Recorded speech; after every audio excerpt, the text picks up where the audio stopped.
your carb intake, because you need the carbs for energy. You need the carbs for your estrogen.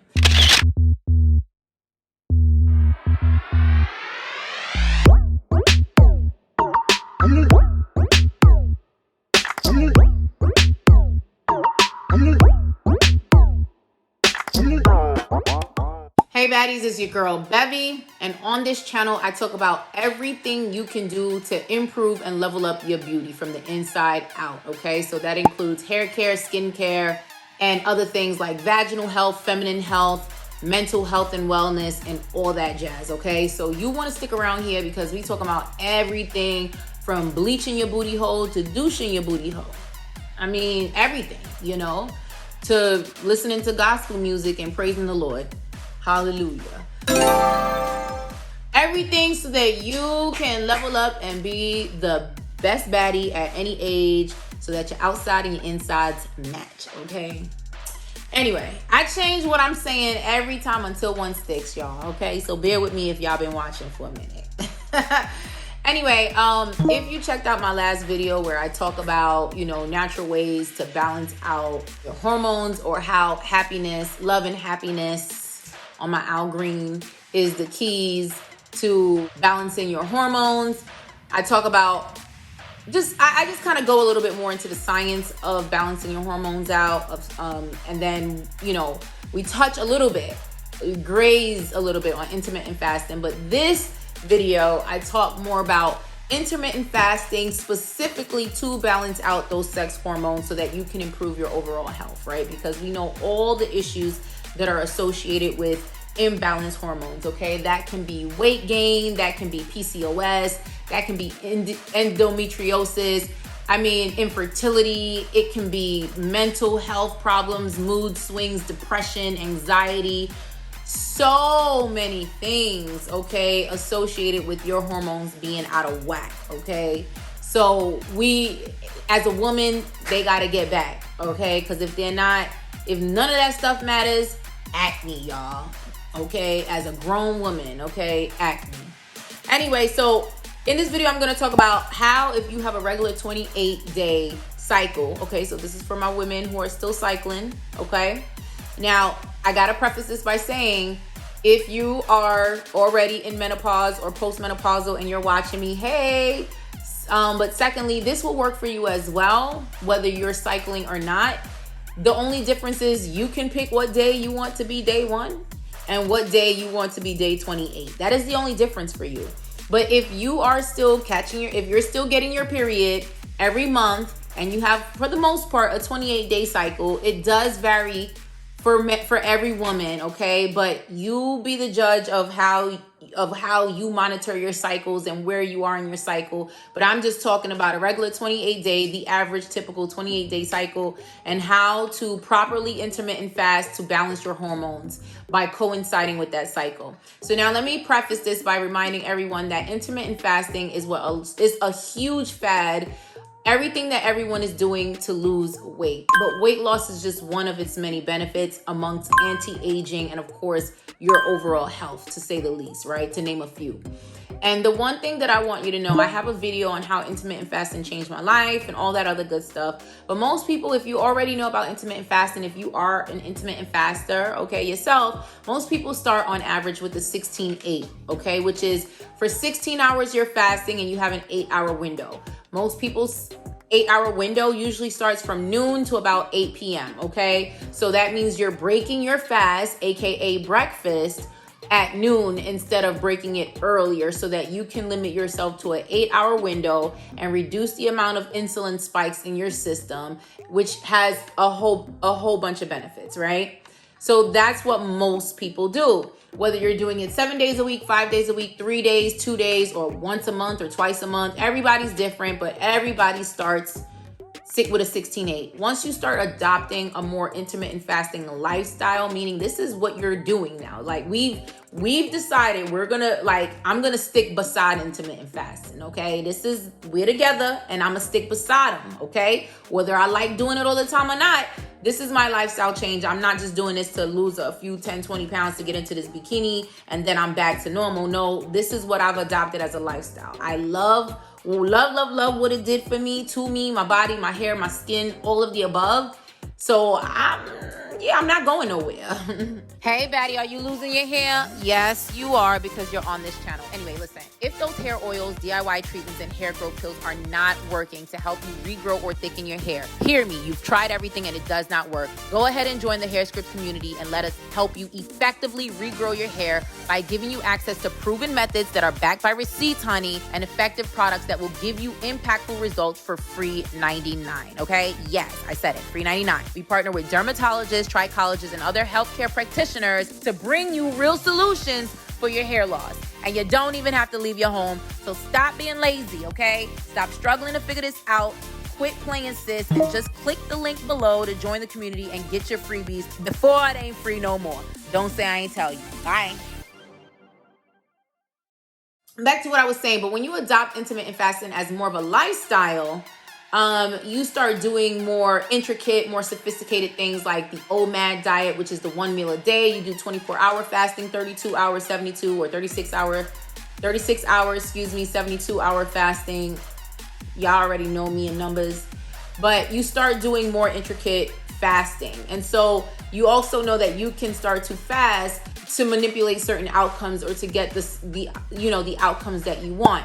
So in this video, I'm talking about how to fast, intermittent fast, to obviously balance out your hormones during your menstrual cycle. So let's go right into that, okay? So let's talk about the menstrual cycle. So there are 4 phases in each menstrual cycle.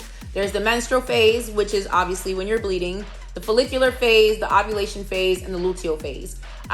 This is not health class 101. I'm not gonna break down the female menstrual and reproductive cycle to the T. This is not what this video is about.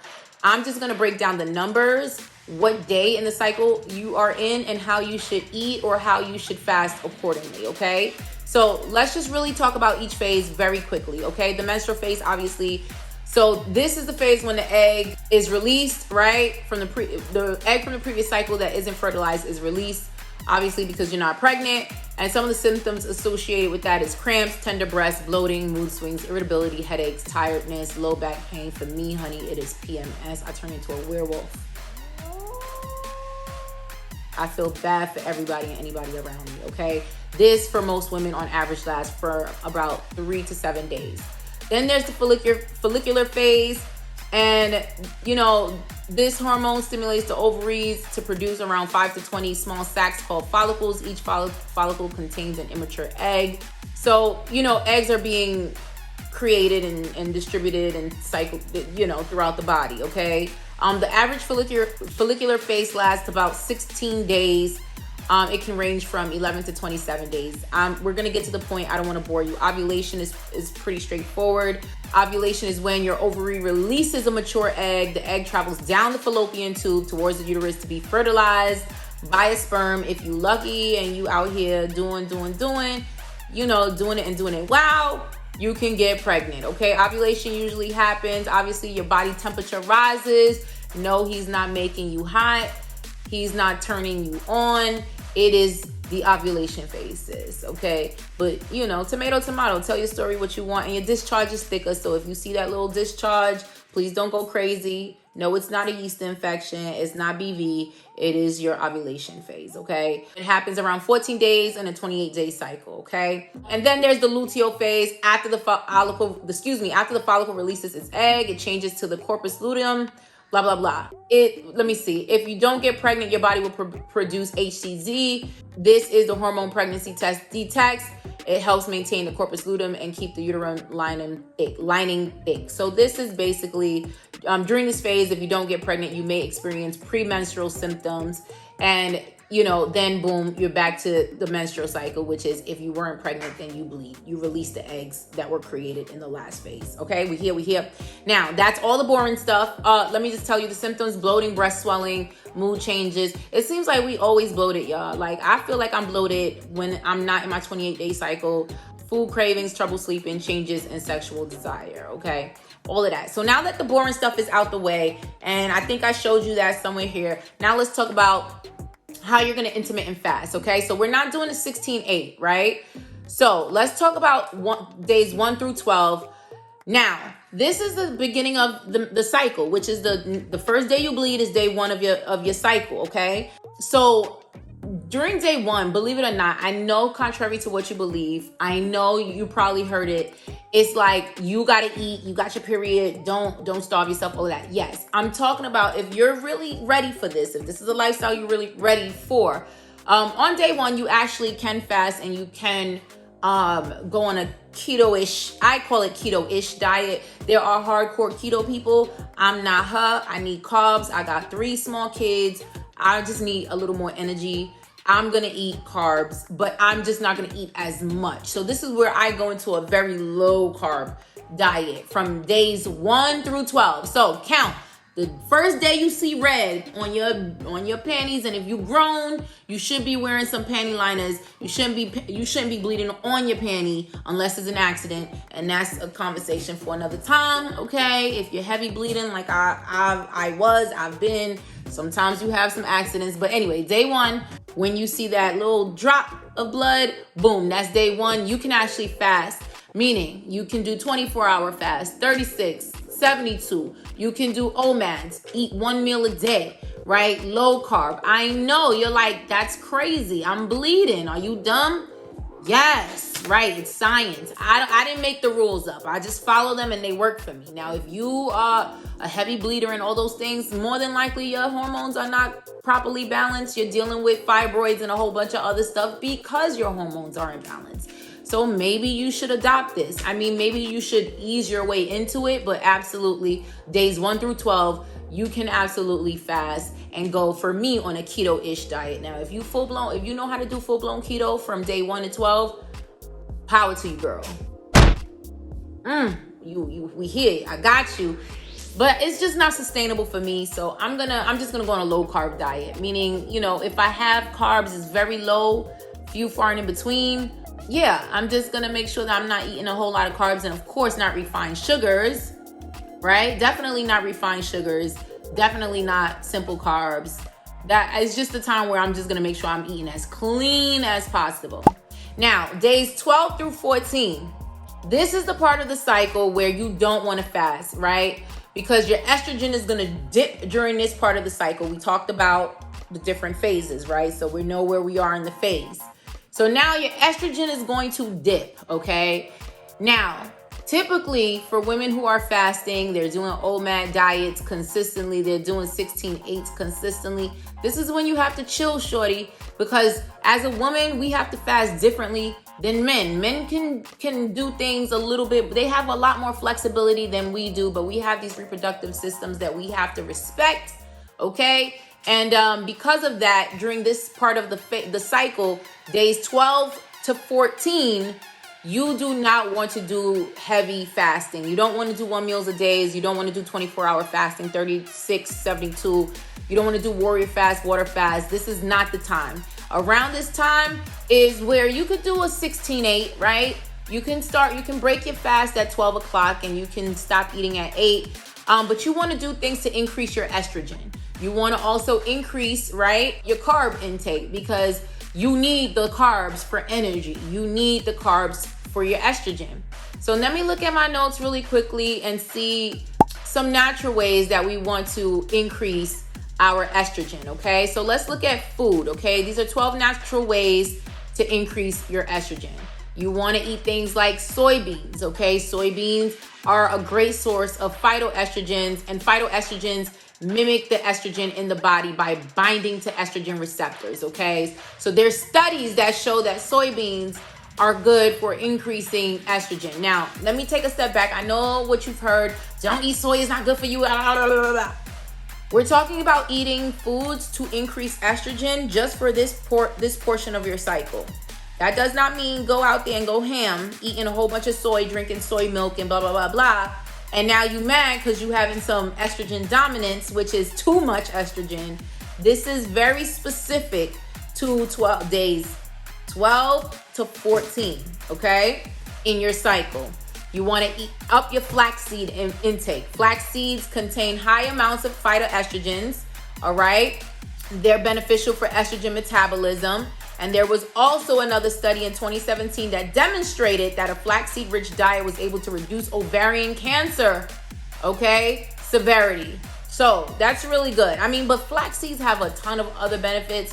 I mean, so flax seeds, you can't go wrong with increasing flax seeds, especially during this time. So if you want to throw them in your smoothies, you know, have a way people eat flax seeds, okay? Sesame seeds. Sesame seeds are another dietary source of phytoestrogens.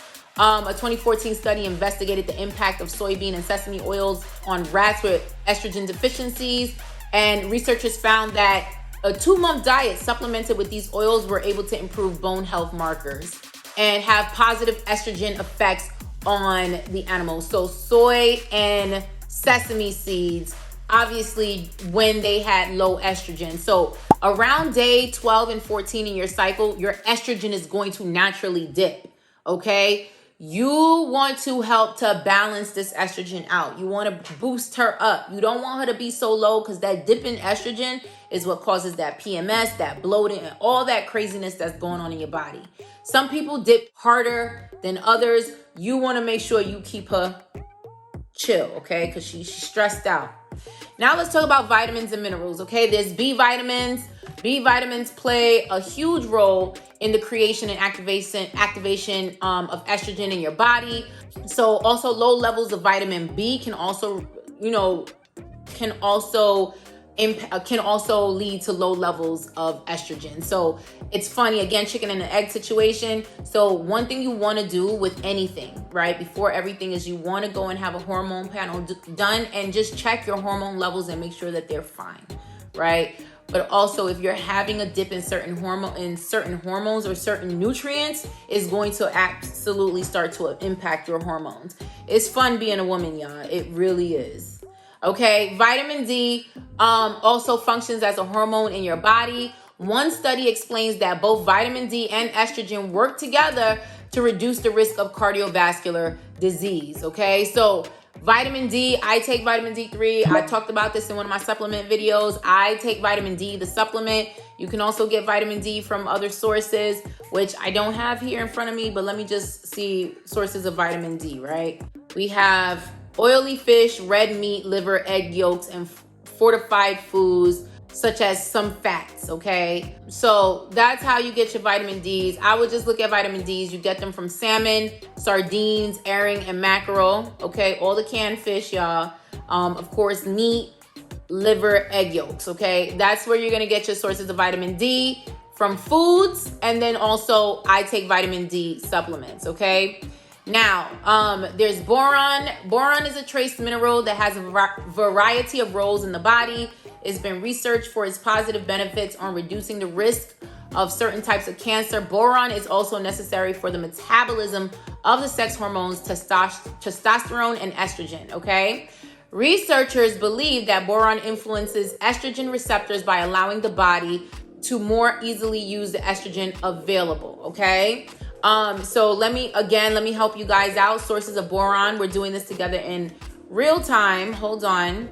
So coffee, apples, dried and cooked beans, and potatoes, okay? I don't know if there's a boron supplement, but I think with a vitamin B and D supplement, i.e. for me, a prenatal supplement, that should take care of all of that, okay? So just continue taking your prenatal pills all year round, okay? Don't say I didn't tell you it's a hack.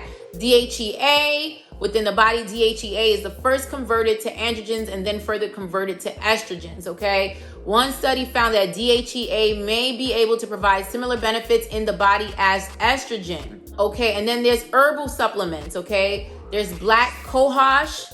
It's a Native American herb that has historically been used to treat a variety of conditions, including menopause and menstrual issues. So there's black cohosh. There's chasteberry, okay? Chasteberry is good for, helping you with PMS. There's a study on that. Evening primrose oil, or EPO, is an herbal remedy that contains high levels of omega-6 fatty acids, making it a popular supplement for conditions such as PMS and menopause, okay? One study found that over 2,200 women, that's a big study, that use EPO, evening primrose oil, after discontinuing hormone replacement therapy. 889 reported EPO as useful for controlling the symptoms of low estrogen with menopause. So EPO, really good oil, especially if, again, you're a woman more in your menopausal stage. Red clover is an herbal supplement that contains a handful of plants compounds called flavonoids or isoflavones, that may act like an estrogen in the body, okay? Don Qi is a traditional Chinese medicine commonly taken for the symptoms of menopause, okay? And those are just ways to boost your estrogen, okay? Those are natural ways to boost your estrogen. So what you want to do while you're on day 12 to 14 is you want to make sure that you're eating specific foods to increase your estrogen. If you're doing a fast, you're only doing a 16 to 8, and maybe not 5 days a week, maybe 3 days a week, but you're doing this from days 12 to 14 of your cycle. Now, day 14 to 21 of your cycle, you chill now. You can go back to fasting. You can go back to going hardcore. If you're a hardcore faster, maybe you can fast back 5 days a week, 7 days a week. I mean, I don't even know how many days is 14 to 21, y'all. Forgive me. Again, math. But 14 to 21, you can go back to 1 meal a day. You can go back to doing a 24-hour fast, a 36-hour fast, a 72-hour fast. You can go back to a water fast. You can be more, You can be more intense, right? Or more sophisticated with your fasting. You can go back to keto or a keto-ish, or for me, low carb, okay? A very low carb diet. Eat as clean as you can, and don't feel bad if all you eating is salads and smoothies all day, okay? You can do this from 14 to 21. Now, going back to day 21 to 28, you're gonna do the same thing you did day 12 to 14. Here's the difference. The difference, again, is your progesterone drops days 21 to 28 of your cycle. So you want to make sure that you don't do those sophisticated, intricate fasts, those 24-hour fasts, those hardcore fasts. You can do a 16 to 8, but you don't have to. Like, let me just preface this by saying, days 12 to 14 and days 21 to 28, you can take a break. You don't have to fast at all. Just chill. Just watch what you eat like normal. Make sure you're eating properly, clean as whole foods as normal.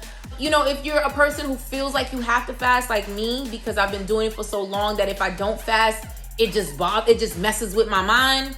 Maybe a 16 to 8 is good for you for those days, or 16 to 8 every other day during those days.